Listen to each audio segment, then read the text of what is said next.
उसे बता रहे हैं कि क्या करोगे कि तुम्हारी प्रॉब्लम्स का सलूशन मिल जाए। एक बार तो लगे कि माँ बीमार पड़ गई।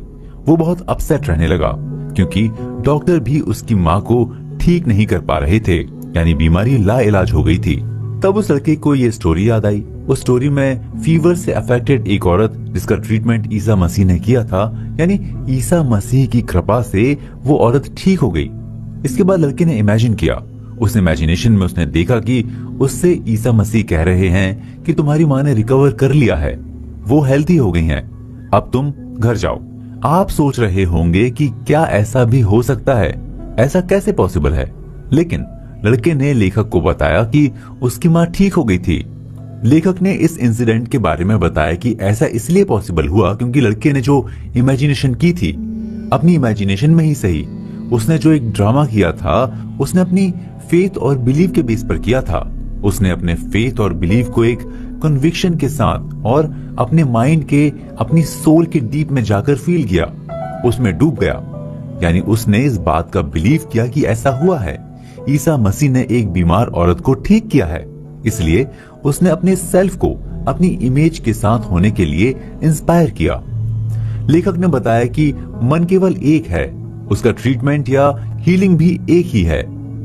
जब लड़के ने अपनी माँ के बारे में अपने बिलीव को चेंज किया, यानी कि उसकी माँ बीमार है और वो इनक्योरेबल है, जब इस बिलीव को अपनी इमेज में चेंज किया तो उसकी इमेजिनेशन भी चेंज हुई। इससे उसका बिलीव भी चेंज हुआ। इसके बाद वो अपनी माँ को परफेक्टली हेल्थी रूप में देखता है, फील भी करता है। इससे परफेक्ट हेल्थी होने का थॉट उसकी माँ के मन में भी पैदा हो गया। और जब उसने अपने सेल्फ को इस बात का बिलीव दिला दिया तो उसका बिलीव सच हुआ।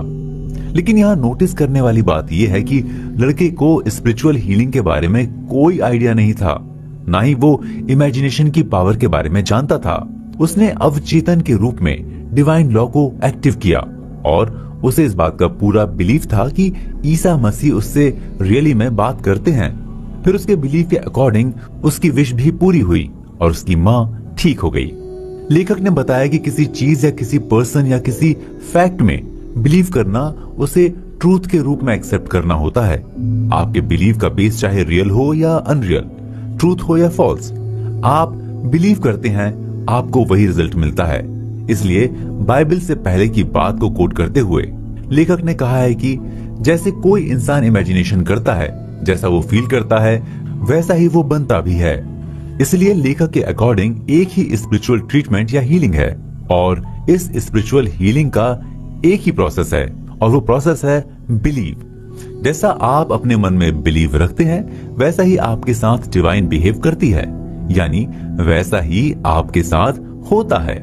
ये रियलिटी है कि ट्रीटमेंट के कई टाइप्स हैं, कई टेक्नोलॉजीज हैं, कई प्रोसेस हैं और इन सब से बेटर रिजल्ट भी मिलते हैं।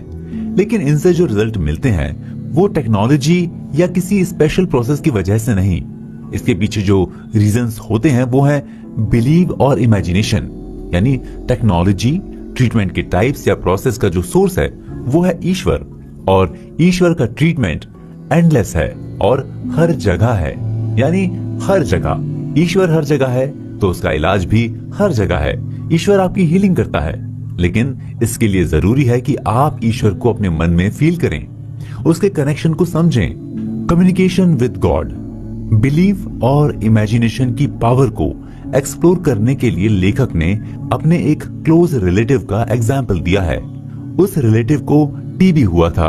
उस टाइम टीबी को बहुत ही सीरियस और डेंजरस डिजीज माना जाता था और इनक्यूरेबल डिजीज की कैटेगरी में रखा जाता था। लंग्स की ये बीमारी उनके रिलेटिव में धीरे धीरे बहुत बढ़ गई थी और ठीक नहीं हो रही थी। तब उस रिलेटिव के बेटे ने डिसीजन लिया कि वो अपने पिता के पास जाकर उनका ट्रीटमेंट कराने में हेल्प करेगा।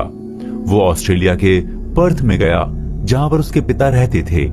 पर्थ में ही उनका घर था। पिता से मिलने के बाद उसने बताया कि मैं एक संत से मिलकर आया हूं। उस संत ने $500 में मुझे एक रिंग दी है। इस रिंग में एक रियल क्रॉस का टुकड़ा है। उसने अपने पिता को यह भी बताया कि इसे टच करने से या पहनने से ही कई लोगों की बीमारियां ठीक हो गई हैं। उस बूढ़े बीमार आदमी ने जब ये बात सुनी तो उसने अपने बेटे के हाथ से उस रिंग को छीन लिया, उसे अपने सीने से